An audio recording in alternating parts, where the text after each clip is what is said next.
তুই তো সুপারস্টার, তুই 1 ঘন্টা দেরি করে আইলে তো আর কেউ কিছু বলবে না, কিন্তু আমাদের তো বকা দিবে ডিরেক্টর, এত দেরি হলো তো।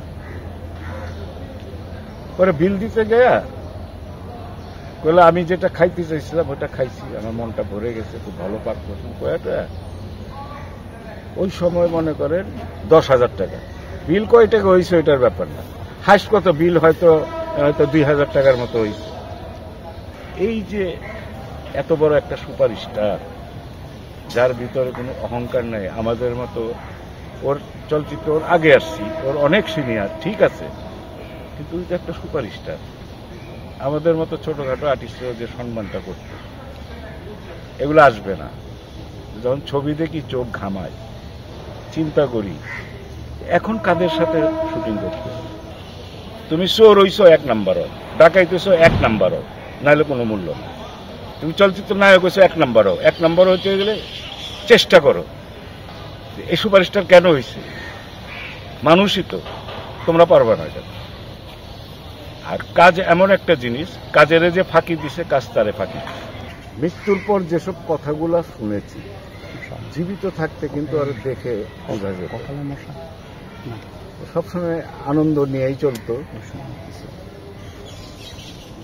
মৃত্যুর কিছুদিন আগে কি প্রায় 2-3 মাস আগে এক ছবির শুটিং করতেছিলাম 3 নাম্বার ফ্লোরে। তখন একটা শট 3 নাম্বার ফ্লোরের উপর থেকে জাম করবে। সাধারণত বড় বড় রিক্সি কাজ স্ট্যান্ডম্যানরাই করে। তখন আমি বসা, সে আমার পিছনে যায়, আমার ঘাড়ে হাত দিয়ে বলতেছে, মামা শটটা আমি ডাইরেক্ট। তখন বললাম, তুমি কি পাগল হয়ে গেছো? তুমি এখন এত বড় একটা সুপারস্টার, কত ছবি তোমার হাতে, তোমার কত প্রযোজক তোমার উপরে ইনভেস্ট করছে, আল্লাহ না করে তোমার একটা অ্যাক্সিডেন্ট হয়ে গেলে, মামা কিচ্ছু হবে না, আপনাদের দোয়া আছে না, এই মামা। তা আমি বললাম, আমি তোমার অর্ডার দিতে পারবো না, এখানে ফাইট ডিরেক্টর আমার ওস্তাদ মোসলেম ভাই আছে, তাতে পারমিশন নাও, যদি দেয় নিচের যে সাপোর্টিং গুলো ওইগুলো আমরা ঠিক করে দিই, যেন তুমি কোনো ব্যথা বা কোনো রিক্সি পরিস্থিতিতে না পড়ো। তখন বললো, মুসলিম ভাইও রাজি হলো না, না জোর করে দিবেই, ঠিকই, কিন্তু ওই উপর থেকে সে জাম দিয়ে দেয়। এরকম মুডি ছিল। এর মধ্যে শুটিং আমি 11টা পর্যন্ত শুটিং করে শুটিং পেকআপ হওয়ার পর, মামা আপনি যায়েন না, কথা আছে। 3 নাম্বার মেকআপ রুমে বারান্দায় আমি দাঁড়ায় রয়েছি, সে ফ্রেশ ট্রেশ হয়ে মামা গাড়িতে তো দেখ রে, 11টা বাজে, বাসায় যাব, ফ্রেশ হব, গাড়িতে এটা কই নিবি? আরে একটু গেটের বাইরে যাব, উঠেন তো মামা। তো গাড়িতে উঠছি, সে তখন একটা গাড়ি কিনছিল বাংলাদেশে, তখন সম্ভবত একটা গাড়ি চোখে পড়তো, ওই গেটগুলো খুললে প্লেনের মতো হয়ে যায়। লাল গাড়িটা? লাল না, অ্যাশ কালারের সব, মানে অ্যাশ বা আকাশি কালারের, যাই হোক। তো গাড়িতে উঠলাম, সে টান দিয়া বের হয়ে চললো। যাইতে যাইতে আমি দেখি সাভারের দিক চলে যাচ্ছে। কি হলো, কই যাচ্ছ তুমি? আরে মামা বন্ধ। আর সে কিন্তু গাড়ি খুব রাফ ভাবে চালাইতো, খুব স্পিডে চালাইতো। ওর গাড়িতে যারা চড়ছে ওই দোয়া দূর পড়তে পড়তে যাইতো আর কি, ভয়, এত স্পিডে গাড়ি চালায়। এক পর্যায়ে দেখা গেল সাভার ছাইরা মানিকগঞ্জ রোডে চলে গেল। আরে মামা তুমি বলবে তো, আচ্ছা যখন গাড়িতে উঠছি যাব কোথায়?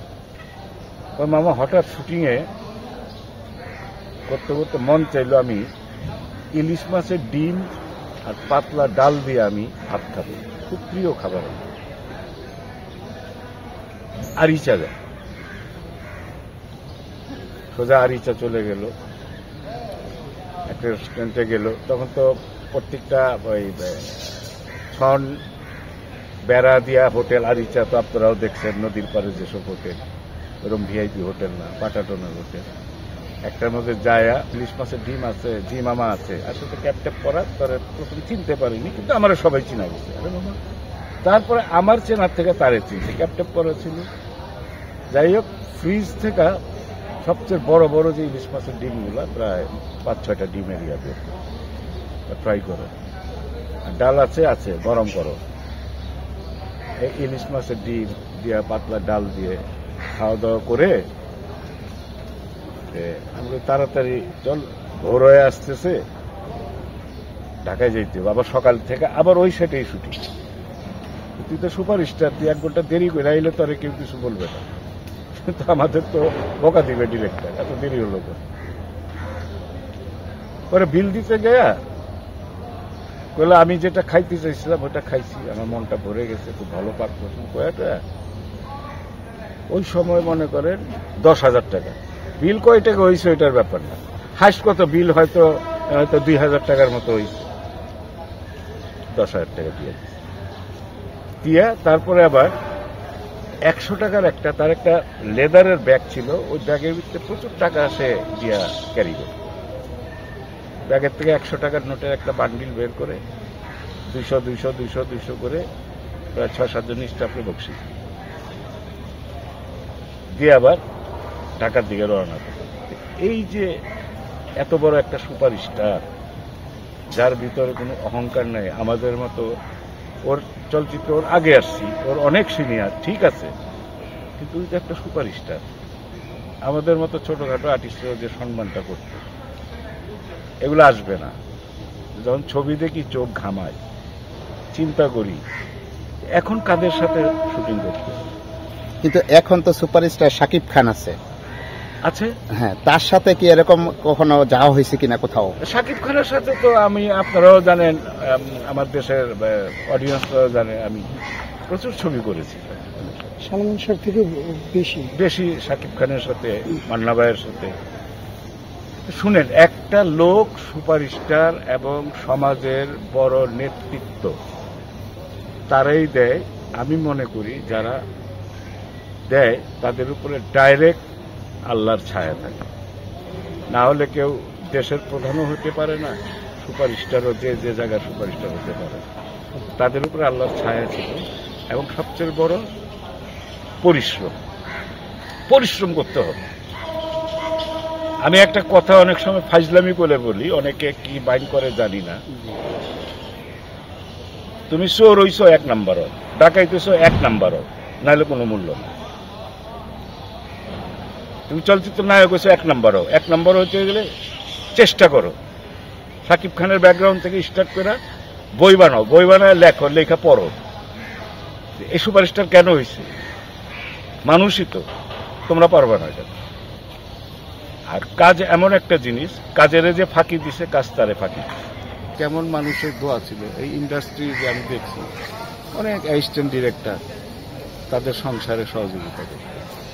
কিছু আর্টিস্টে মানে মাসিক হিসাবে টাকা দিত। কিছু চলচ্চিত্র মধ্যে যারা কিছু লোক আছে, হয়তো বাচ্চার লেখাপড়া করানোর টাকা নাই, দিত। তার এদিকে কোনো কিছু ক্রাপণ্য ছিল না। থাকে না যে মানুষের দিতে হাত নাই, কিছু নাই, হ্যাঁ, এগুলা ছিল। দানশীল ছিল, অনেক বড় মনের মানুষ। তার জন্য দোয়া করি যে সে যেখানেই থাকুক ওপারে ভালো থাকুক, সে যেন ওখানে কোনো কষ্টে না থাকে, আল্লাহ তারে জান্নাতবাসী করুক।